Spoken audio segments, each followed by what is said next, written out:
This is the biggest concern that we have at the United Nations, this concentration of economic and tech power and the hubris that comes with it, which sometimes makes you do things that are risky.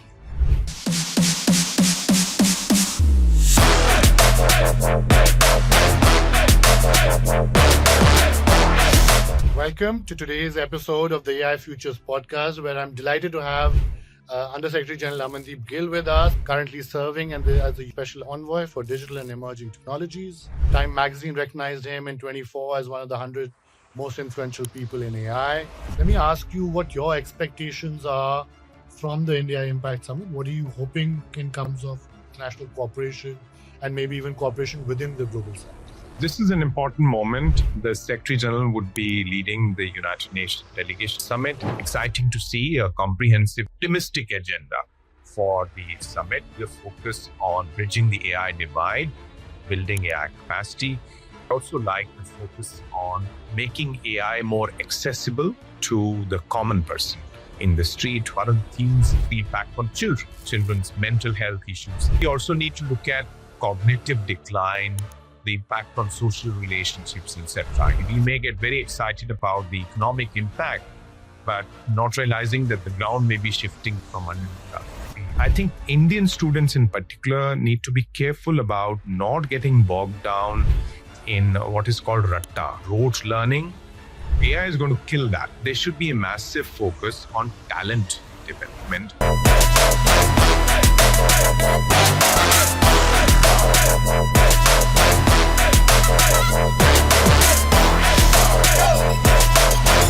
It's a pleasure to have Undersecretary Gill with us. And so a really warm welcome to you, sir. Thank you so much, Anirudh. Thank you for having me. Thank you for the warm introduction. And please feel free to call me Amandeep. Undersecretary Gill, what are some of the key high-level developments that you've seen in the world of AI that has kept you maybe busy, worried, or optimistic? Thanks. I think that's a good question to start our conversation with. So the Paris Summit was billed as the AI Action Summit. So in a sense, the time for reflection had been there, but now we needed to move fast and act on the challenge and the opportunity from AI. And at the UN, since then, we've had some very positive developments. So let me speak about the positive side first. Member states came together in August of 2025, to endorse two new standing mechanisms for the global governance of AI. An international independent scientific panel of 40 global experts on AI, and a new global dialogue on AI governance, where all 193 member states of the UN will have a seat at the table in shaping the AI future. So these are tremendous historic developments for the United Nations and give the UN a central role in shaping international cooperation on the challenges and opportunities of AI. Alongside these two decisions, the member states had asked the Secretary General to come up with some options for bridging the AI divide. As you know, on top of the existing digital divide, for instance, 2.7 billion people are still not on the internet. We have a looming AI divide, access to chips.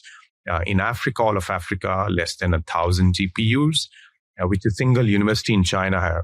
So the SG presented these options for AI capacity building, and some member states have picked up the gauntlet and started to respond with a UN-supported network of AI capacity building centers. So for us, these three areas of positive advance across science, policy, and capacity are very heartening. Now, obviously, there are some other developments which give us pause for reflection. I think the concentration of AI power continues to increase. So there is the inequality aspect of what AI brings in terms of opportunities. There's also the harm side. So We've seen, for instance, unfortunately, instances of suicide by teenagers who've been deluded into certain actions by interactions with AI chatbots. So some of the harms are becoming more visible. They became more visible in 2025. And alongside, we saw a fragmentation of the international effort on AI governance, the world going in different ways. And therefore, it's become more challenging for us to navigate the cross-border impact of AI, both in terms of benefit and risk. I think lots of pieces in there to unpack. Let me pick up on the last piece first, which is, I think, as you're starting to refer to, the geopolitical fragmentation and contestation that we are seeing in the world that's maybe leading the world in different directions, and then as a result making efforts for global governance and international cooperation harder. If I may, so I'm a big history buff. If I may actually delve into history a little bit, the UN, of course, and the global governance institutions that we've seen over the last several decades really, of course, do great work also were developed at a time when, even though there was a Cold War type scenario emerging, right, in the late 40s in the post-World War II scenario, somehow cooperation was still achieved through organizations like the UN, right? Of course, with constraints here and there on certain aspects and others. But today, it seems a bit different, one. And second, technology, even though we have examples of, let's say, nuclear and space from that era also being real areas of contestation between the two major superpowers of the day, today it seems that technology has become a really core that contestation as well, right? So if I could ask you to maybe go back to that historical time and see how maybe global cooperation still, to a large extent, succeeded in many ways. And to today's time, do you find any lessons from that time that maybe we are ignoring today, where we seem to be today in a fairly bearish scenario as far as global cooperation is concerned? Any lessons from that time, the way you see it?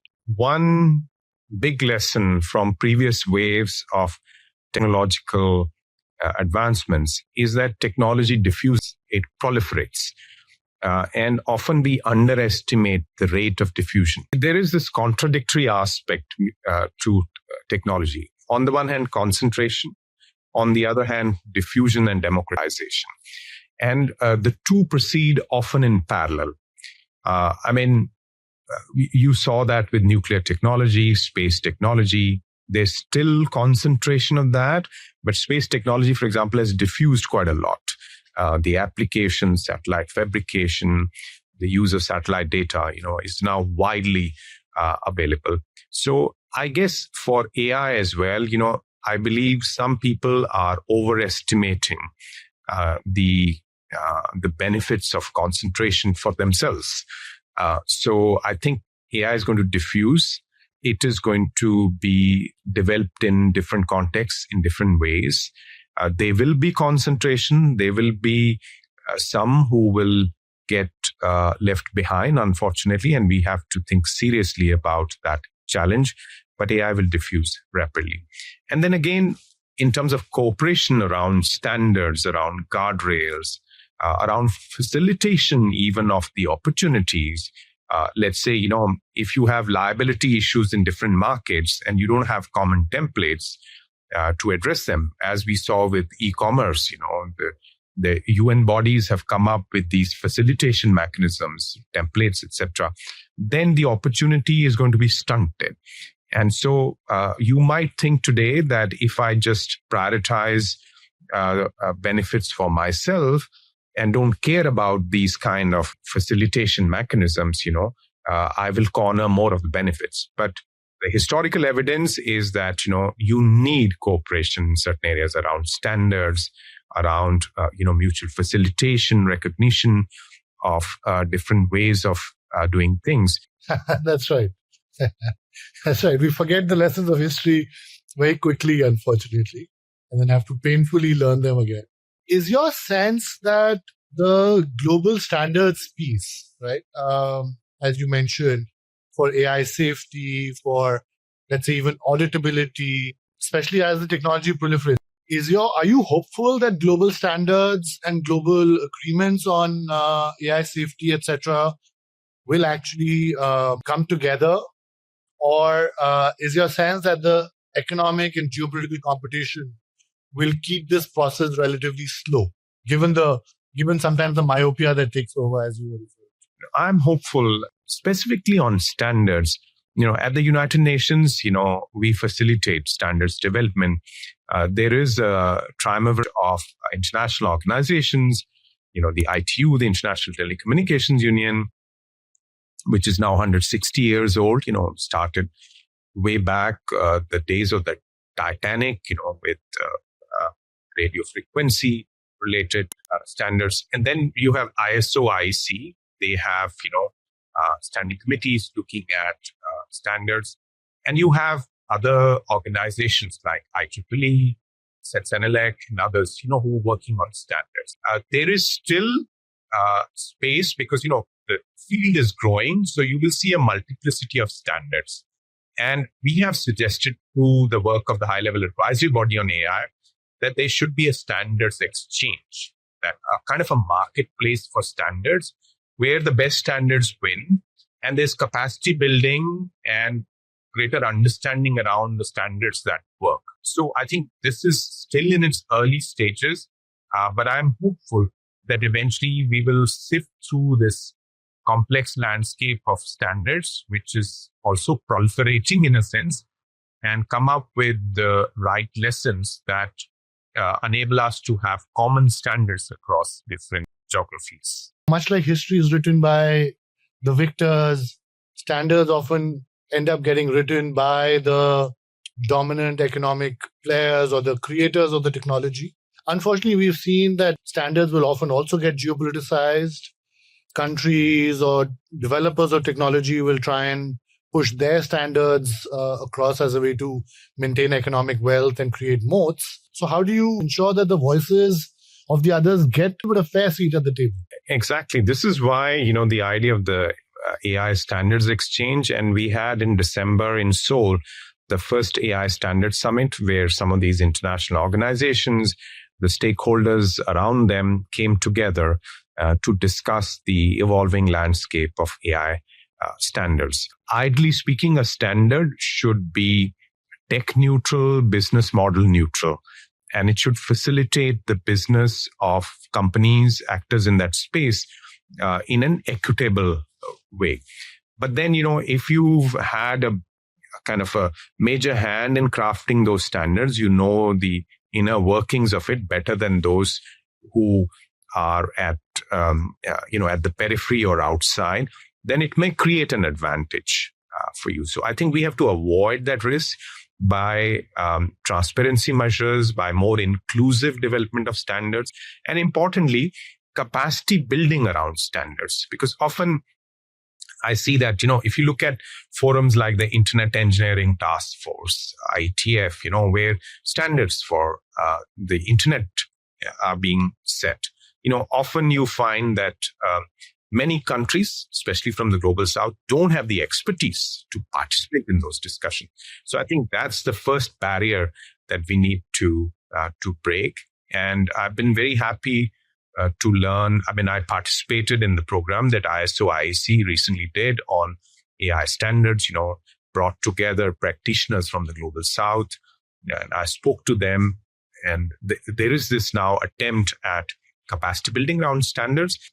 And governments need to prioritize that, whether, in the case of India, for example, you have BIS and other NSOs, the National Standards Organization. So within those bodies, increasing the human resource that understands the evolving landscape of AI standards, participates actively, has travel budgets to go to these meetings. Simple things like that. I think it's important. The other piece, of course, I want to now spend the next few minutes on, USG Gill, with you on is the other piece that you mentioned early on in your remarks, which is the growing divide. The growing digital divide, now the growing AI divide. In fact, in my book, The Great Tech Game that we were discussing very briefly earlier, I talk about how I foresee, and this is even before AI emerges as a mainstream technology on the global front, my fear and my expectation, unfortunately, has been that much like the industrial era drove the great divergence, that, many of us growing up in India or other parts of the global south have been unfortunate receivers of this great divergence where countries like India and China, forming 20-30% of the global GDP, go down to single digits. You see countries developing much higher per capita GDPs than others. You see this great divide during the industrial era. There's some convergence that happens in the post-World War II era. But if you now see, given the concentration that you're also referring to of technological development, the wealth creation through that technological development that we've seen in the form of, let's say, Silicon Valley and the large multi-trillion-dollar companies that are now on the global landscape, both there in China and other places. Unfortunately, we're heading towards a second great divergence. AI doesn't seem to be necessarily positioned in a way that might reduce that divergence, but risks actually making it even more rapid, possibly.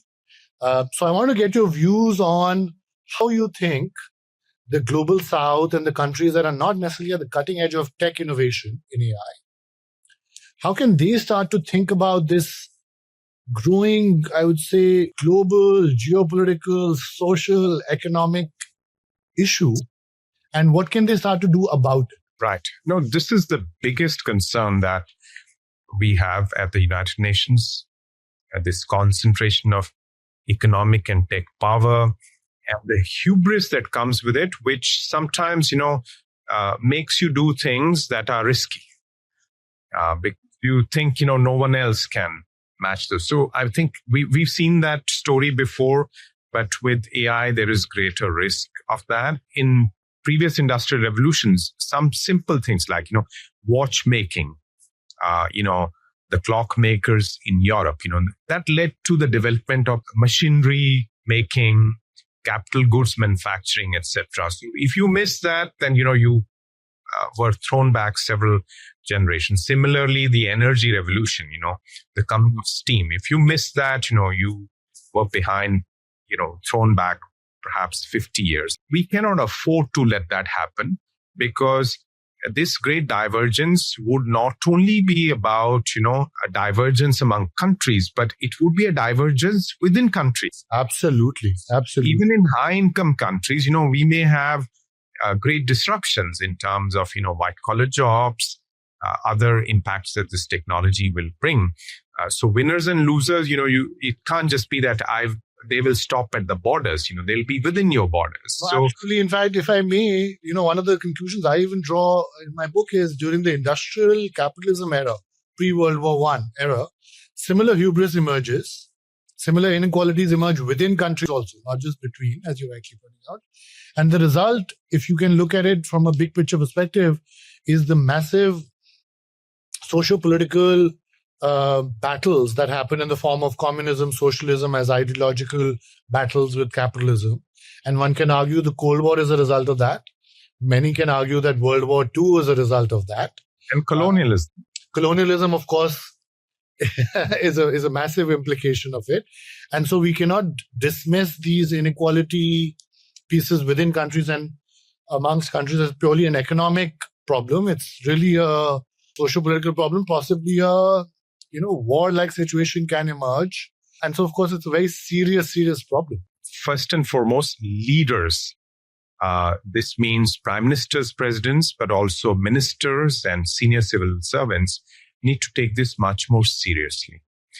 So, I'm very impressed whenever, I'm in a country and I find that leaders have found the time to sit down with AI experts and try and understand the technology.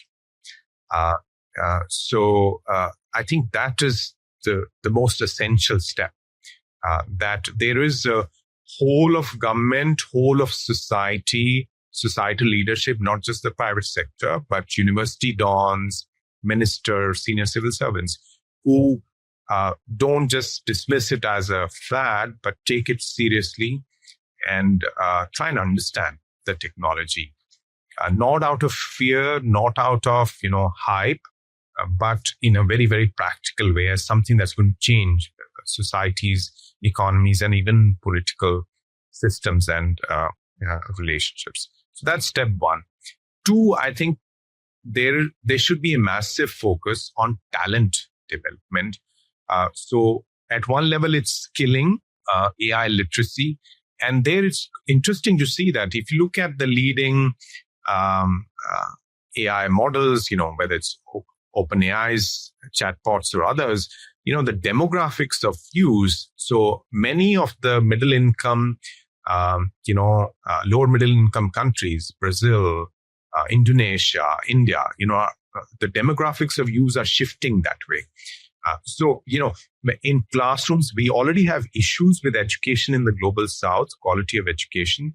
But I think if we can bring the literacy into the general population so that people are not scared of this technology and they understand both its power and its limitations. And then we need to facilitate access to the enablers of AI making, AI solution making, AI development for the private sector, for researchers, through compute, availability of the chips for training of AI models, through data related infrastructure so that you can run these models and so that you have enough data flowing through digital public infrastructures that modelers can access. So energy, again, you need to do energy in any case. You need to do renewable, non-fossil fuel energy. Now you have this additional requirement for AI. So you need to step up the effort on the energy structure. And then finally, I would say, there's the imperative of international cooperation and international solidarity. So recognizing that even from a kind of enlightened self-interest point of view, that if you help other countries develop absorptive capacity, then the size of the total addressable market is going to be, much, much more than what it would be if, only a few countries are in the AI race and others are just bystanders. Yeah. But is your sense that countries that have sometimes much deeper problems, socioeconomic problems, as you were mentioning, lack of infrastructure, lack of education, lack of healthcare, especially countries in the global south, is your sense that the private sector has to lead this effort in those countries? So let's take Africa or South Asia as examples. Is your sense that this will have to be a government top-down driven, the way you were maybe suggesting that it's the leaders first that need to be prioritizing it? Is it going to be a more government-driven effort? Or is your sense that somehow it's the private sector that will have to step in, even if it's, companies that might traditionally been in industrial sectors, mining, telecom, etc., in these countries that might not be AI companies to begin with, that the effort will somehow have to be led by them in order for them to not remain bystanders. Otherwise, as we've been discussing in the colonial era also, most of the global south does end up becoming a market for the goods, but doesn't become active, beneficiaries of the wealth creation. So private sector driven or government driven? Both. It's a reality in the global south that government actions matter. And the private sector may not have the capacity to kind of, buy compute on its own, build data centers on its own. I mean, in the Secretary General's report on innovative financing options for AI capacity building, we did an analysis, looked at, different countries and divided them into 5 tiers, tier 0 to tier 4. Tier 0, tier 1 countries are not going to have access to market funding. Their companies are not strong enough to raise money and the capital markets are not strong enough for that. So the government will have to step in. Philanthropic capital funding will have to step in. And there's not even a case for multilateral development bank loans. So that comes, once you have the capacity to repay. So there will be role for governments. And I think the initial kind of market for the private sector in terms of application may also need to come from the government. The digitalization of government services, the incorporation of AI chatbots into agriculture extension, for example. So the government will have to provide the kind of catalytic market opportunity for the private sector. But without the private sector, you cannot go anywhere beyond that. And your instinct is right. I think there are going to be AI native companies and, they're going to disrupt the market in big ways. And recently I was writing a piece for Unido, so you can look at the AI native companies in more mature AI economies and try and copycat that. But then there are also, companies where in your own competitive advantage domains could be, resources. You mentioned mining or, plantations, coffee, cocoa, etc. So bringing AI into those areas so that you preserve your competitive advantage and build on it is also a smart strategy for governments who are not yet in the kind of, AI R&D development phase. No, that's right. And, I'm starting to see, at least in the case of India, USG Gale, and I think in a few other countries, I've also seen this, that the traditional conglomerates or traditional large companies, the ones that were, let's say, building roads, are now starting to say, let's consider, or buildings, right, or commercial real estate, are now starting to say, let's build data set. Companies that were in mining of, let's say, traditional elements are starting to say, okay, rare earth elements seem to be the piece of the future of this, what I've called the great tech game in my book, that we need to be participating in. So there's a little bit of that crossover from whatever your traditional competitive advantage or industry was into a space that's more part of the AI ecosystem that I think I'm seeing in countries like India, and hopefully that is more widespread than just in India, so that even if you're not an AI native company, right, you're not a Microsoft or Google, etc., that you still find ways to participate in this economic opportunity at some point of that or some part of that ecosystem. Indeed. And then there is another opportunity, which is, related to the ongoing digital transformation. So you remember the previous waves, the internet wave, then e-commerce and office applications. Then you had mobile, and then, data, the APIs opened up, data flows and data access. So in the case of a country that's emerging, developing country, you're dealing with the previous waves of digital transformation as well. Exactly. And now AI comes in. And so rather than think of this as a kind of, I leave those aside and deal with AI, I think bring AI into the previous waves of digital transformation. Speed up e-commerce, speed up the data side of the equation by leveraging AI rather than dealing with it piecemeal.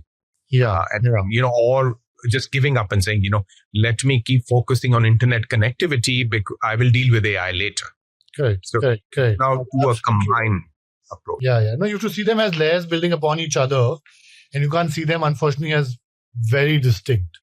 Right? You've got to build, as you were saying, basic infrastructure capacity, internet capacity, digital literacy, and only then you might be able to succeed in AI. But then use AI to improve your digital literacy efforts. Exactly. So I think that's the interlocking of those layers that you have to think about. Are you seeing some examples for our listeners, USG Gale, of how countries, maybe some case where you've seen some of this play out very well, and certain countries or certain pockets really manage to do this well? Yes, definitely. I see this in Southeast Asia.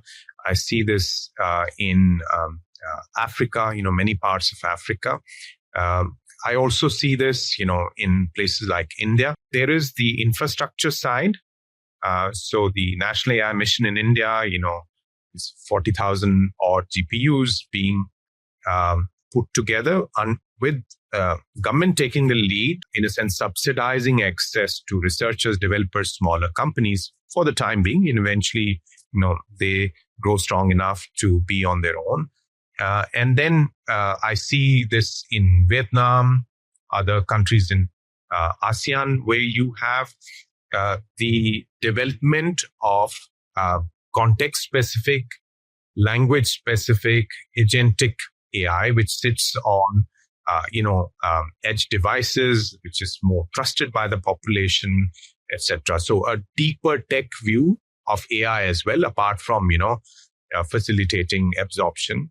I see this in Africa in terms of, the push for infrastructure. Companies, for example, Massia's companies are bringing 13,000 GPUs to the 5 biggest data markets in Africa, realizing that, while you're building the telecom infrastructure, the broadband infrastructure, you also need to create the compute infrastructure because, you need to take this joined up view. So those are kind of encouraging. So the effort on data sets in Africa, civil society initiatives like Masakani and others where, language data sets are being curated and, some deep tech around it. I mean, there is this exciting company from Nigeria.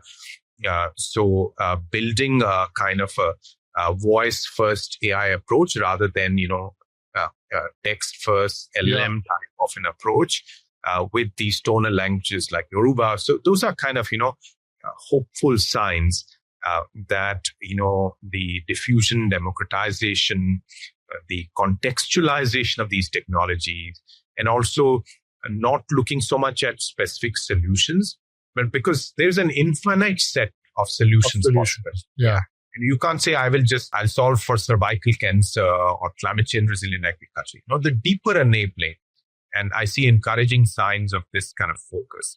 We need, of course, much more work, the cross-domain talent development, the infra work, the data sets work.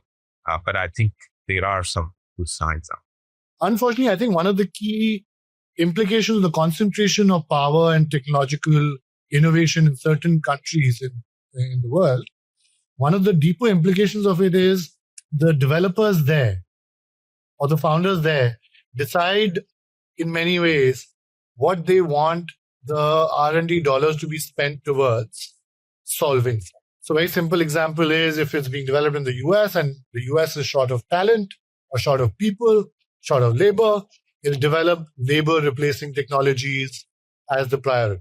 In healthcare, if there's an effort to develop healthcare solutions on AI, the R&D dollars and the companies and the venture capital dollars, the federal funding will go into solving health problems that are endemic to that population. And unfortunately, as we very well know, the healthcare problems, the education problems, etc. in India will be very different. Our labor imperative as a large country as India is, with so many people to be provided structural sort of employment, is a very different view on technology. We don't want necessarily, I think in India, labor replacing technology, but I would say labor enhancing technologies. So when the agenda is being shaped by a few on where technology is heading, how do you really ensure that the applications in agriculture, education, healthcare, things like these are also emphasized enough in the solutions? That's the importance of AI capacity building across the globe, because then, local entrepreneurs, local researchers can build their own solutions in context, so solve their own problems with their own solutions. I think so that there is a reason why it's one of the three pillars of our approach. The capacity piece, yeah. Equally important is, the governance piece, because, if everyone is not at the table, then obviously the risk of a few deciding the direction of investments, the direction of tech development is higher.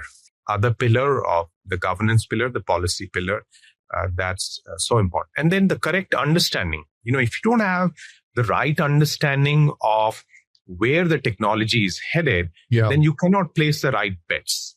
So the science panel is so important in terms of, this reducing this information asymmetry between some who know where the technology is headed and most who don't know.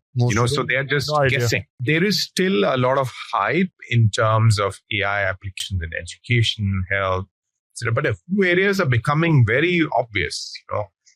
For instance, the acceleration of scientific discovery. It's a huge opportunity because one of the structural problems that you're dealing with in low-income, low-middle-income countries is the climb up the value chain in terms of S&T and innovation facilitated value creation. So if you can use AI to accelerate advance on science and technology, I think that is a great benefit. So that area needs to be prioritized. But these kind of understandings are sometimes, difficult to come to if you don't have this facilitation, kind of these neutral, independent sources. Yeah. Let me now change tack and move towards the conversation on the India AI Impact Summit, which is coming up next month. I think a lot of the issues we've been talking about, whether it was the digital divide, the sustainability, which we haven't delved too deep into, but maybe we can. I think the capacity building, how do you make sure that AI diffusion happens rapidly as well? A lot of these are themes and pillars of the upcoming India AI Impact Summit. And having been, I think, an active shaper of the agenda also, USG Gill, let me ask you what your expectations are from the India Impact Summit. What are you hoping can come of both practical outcomes, but also, as you, I think, are emphasizing time and again, international cooperation and maybe even cooperation within the global south? Right. So this is an important moment. The Secretary General would be leading the United Nations delegation. He'll be participating at the summit. He's been to every one of the previous summits, Bletchley Park, the Seoul Summit, which was a hybrid summit, and of course, Paris. Now, important moment also in the sense of the transition to this inclusive global dialogue on AI governance that happens in July at the United Nations in Geneva. We are very excited about the summit. It is the AI Impact Summit, so we are giving thought through the summit to the impact of AI. Mostly, I hope for good, but there are some areas where there are concerns, and one of the themes at the summit is the impact on children, children's well-being, children's mental health issues. I mentioned 2025, we've had a few unfortunate cases. And, we also need to look at some of the cognitive decline, the impact on social relationships, etc. We may get very excited about the economic impact, but not realizing that the ground may be shifting literally from underneath the feet. So it's exciting to see a comprehensive agenda, an optimistic agenda for the summit. It's exciting to see the focus on bridging the AI divide, building AI capacity. And as I said, the science panel is coming together. So this may actually happen by the time of the AI summit. So in a sense, the complementarity between the global pieces, global AI governance pieces, and some of these kind of, leaders-led initiatives is emerging through this summit. The preparations have been comprehensive, have been intensive under the 7 chakras, the 7 themes that have been adopted for the summit.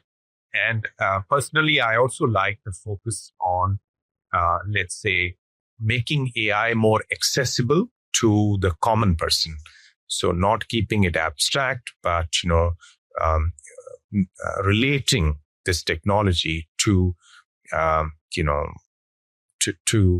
the person in the street who's struggling with different issues in life, from environmental pollution to jobs and incomes and other issues. So I think it's important that this is not just an abstract kind of a high-level policy discussion related to the impact on common people, on common citizens, involving them in a kind of a democratized approach to AI. On the topic of sustainability, is your sense that the way currently AI technological development is happening, AI infrastructure development is happening, AI models are getting more and more energy hungry, right? You alluded to this issue earlier, this intersection of AI with sustainability.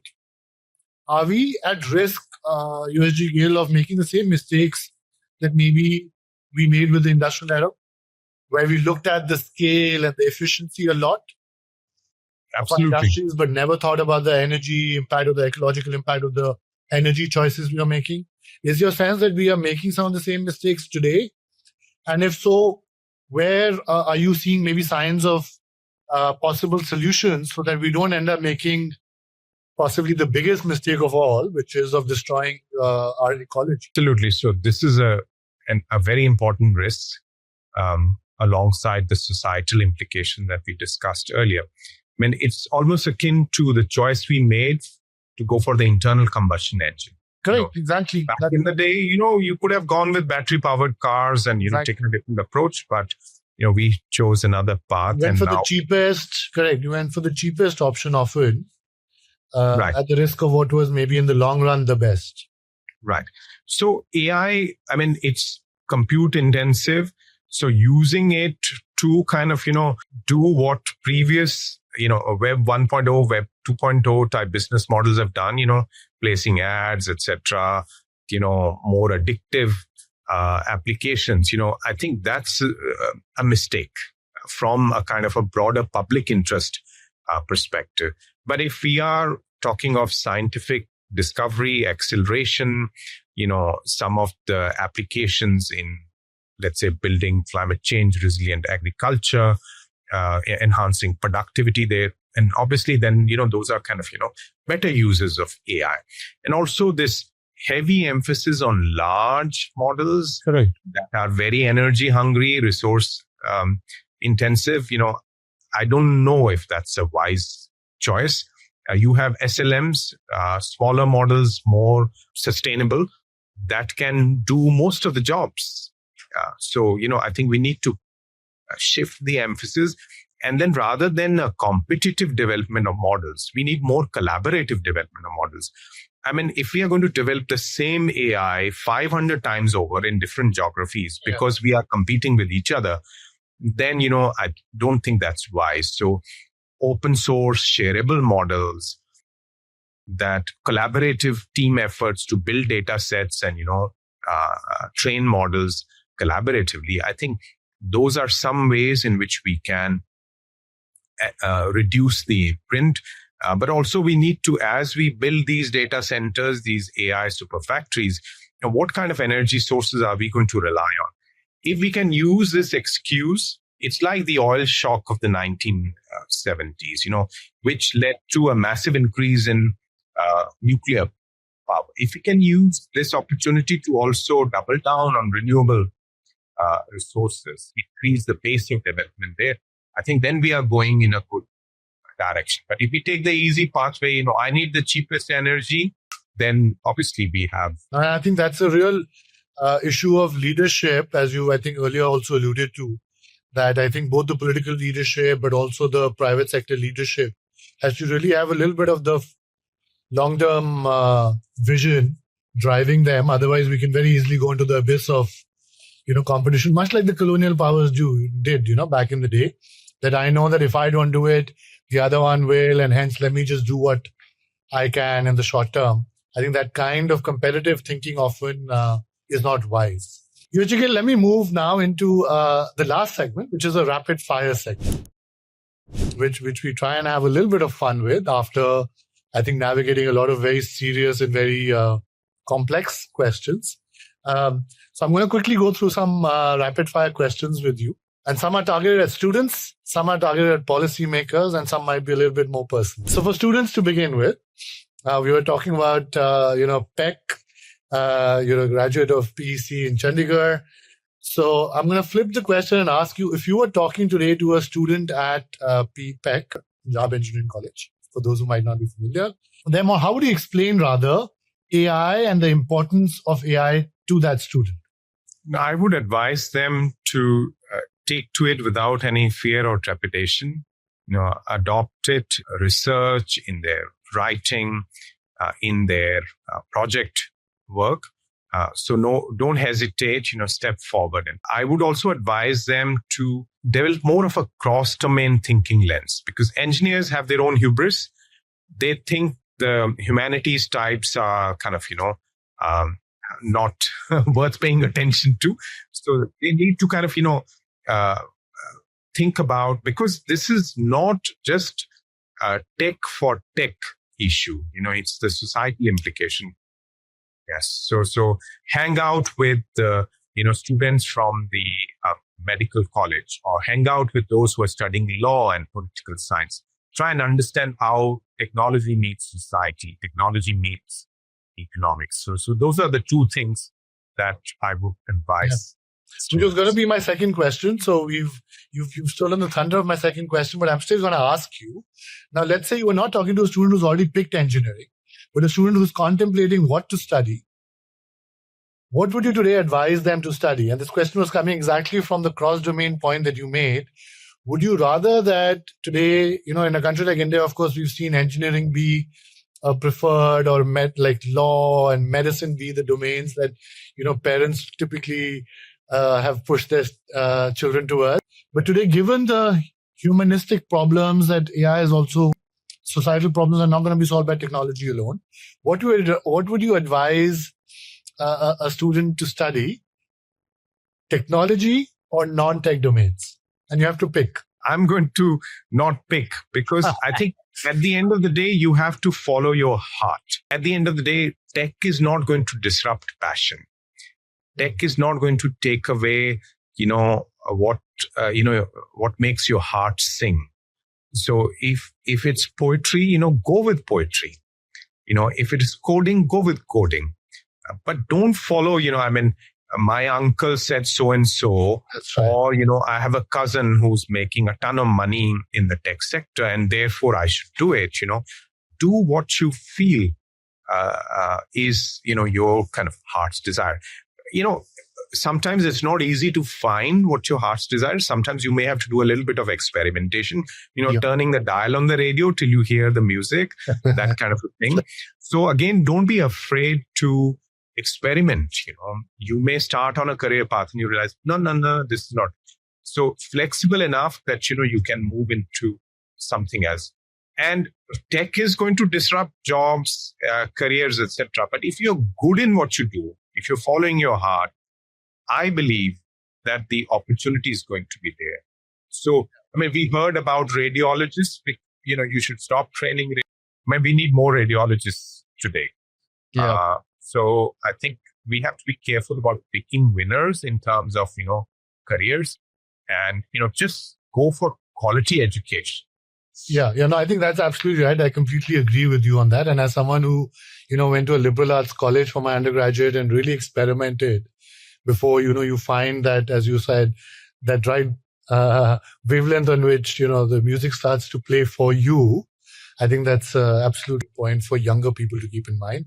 I'm going to now move on towards policymakers a little bit. What's more important for a policymaker today to emphasize, USG Gill? AI innovation or AI adoption and diffusion? AI innovation. Yeah, I think adoption and diffusion, if you don't pay attention to AI innovation, then, diffusion would be kind of self-limiting. No, great. I think that's a great point. Will AI create more jobs or displace more jobs? My sense is that in the long run, AI will create more productive work, opportunities. So numbers, it's hard to predict. In some sectors, definitely the numbers are going to go down. So you may not need as many data analysts or coders at the entry level. Definitely that those numbers are going to change. But then, whoever is still doing that would use AI tools and be more productive and perhaps, upskill. So become a 5x, 10x coder engineer, as they say it. So again, it's the plus AI component. So whatever you're doing, if there's a way to bring AI into that, don't hesitate, experiment, do it. So that is the way. There's this study on LinkedIn that, if you look back, the careers of successful people, 80% of what they are doing today, the skills they are using today, didn't exist when they applied for the job.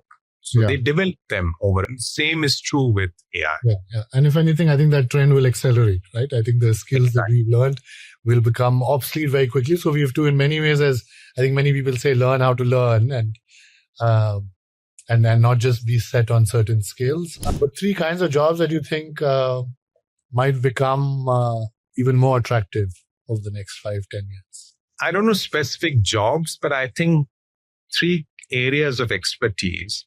So one obviously is related to emotional intelligence, understanding others, their motivations, working with that. I think this is not going to go away.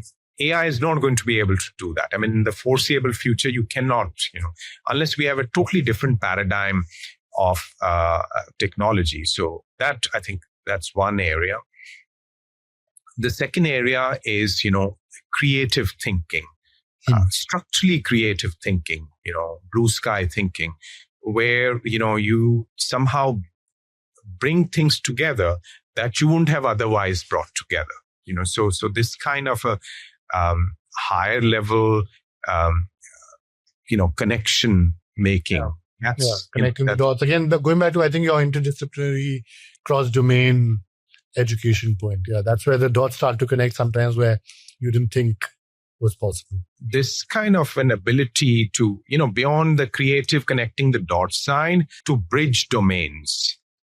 So for like engineers to be able to work with medical data sets, to have an understanding of what a doctor deals with in terms of the shifting Bayesian probabilities in her head as a patient is walking in telling his story. So this kind of like curiosity about adjacent domains and being willing to, it's like a risk-taking ability in some ways. It's kind of courage to, step out of your comfort zone and go to another domain and find out what's going on there, and then, bring something back from that domain and so on. So I think these three areas connect the emotional intelligence, the passion side, the creative, blue sky thinking, connecting the dots kind of side. And then this, ability to step out of your comfort zone and be in other domains and, bring something back and then take something there. Those are kind of things that are, so if I'm hiring people, even for tech jobs, there is such a level of, achievement and competence in the technology itself. I'm going to look for other things like, is this person a self-starter? What kind of energy, enthusiasm? Can he or she work in a team? Can he understand, where to step in, where to step back, where to lead, where to follow?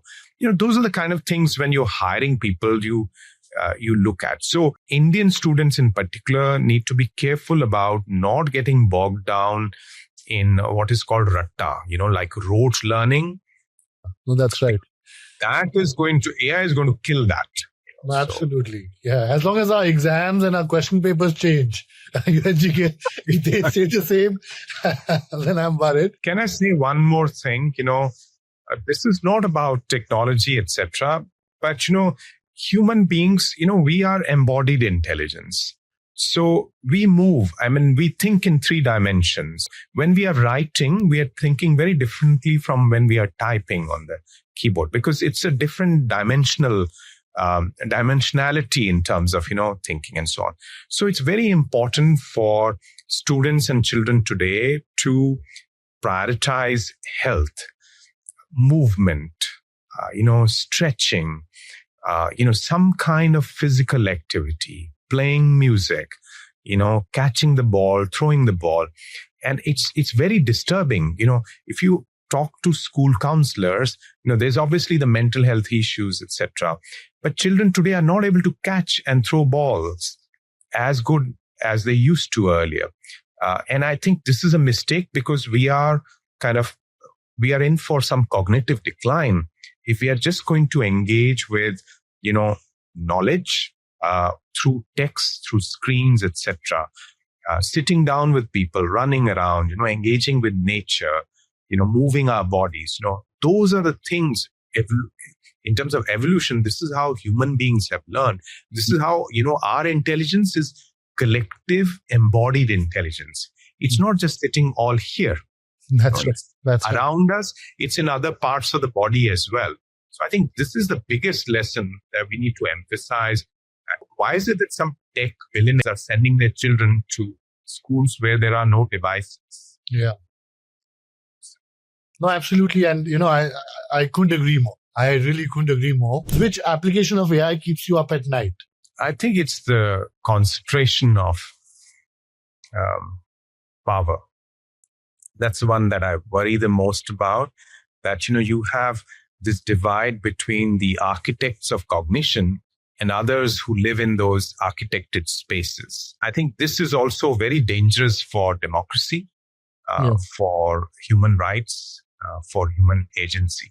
Last couple of quick questions. We always end our podcast with USG Gill is recommendations of guests for our podcast that you think our viewers would benefit from, and from anywhere in the world really, and books maybe that you would recommend also. I've enjoyed reading, Anil Ananthaswamy's book, The Elegant Math Behind Machine Learning. It's an enjoyable read. There's an earlier book by Kentaro Toyama, The Geek Heresy, which is about, this engineering hubris. And then, it breaks down in front of this messy reality of development. Yeah. So again, something I can recommend to your listeners. There are so many exciting guests, but I think it's important that we don't allow the tech conversations to happen only with and among techies.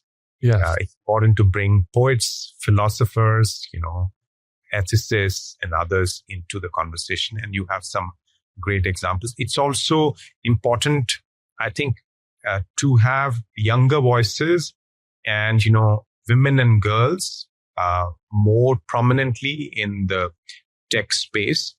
I think in many areas, if you look back, if we had involved women in the development of those technologies, those applications, I think today the shape of those technologies would have been very different. Oh, absolutely. They'd look very, very different. Very, very different. Look a bit hopefully that towards the future, that I think hopefully we'll have a much better mix of people, young, older, women, men, philosophers, ethicists, and of course tech people in the room. But thank you so much, USG Gill. This has been a fascinating discussion. I think you've covered lots and lots of things. I would have loved to spend more time with you on each, but thank you for being very, very candid, I think, and very thoughtful about all the pieces that you work on and that you've shared with us today.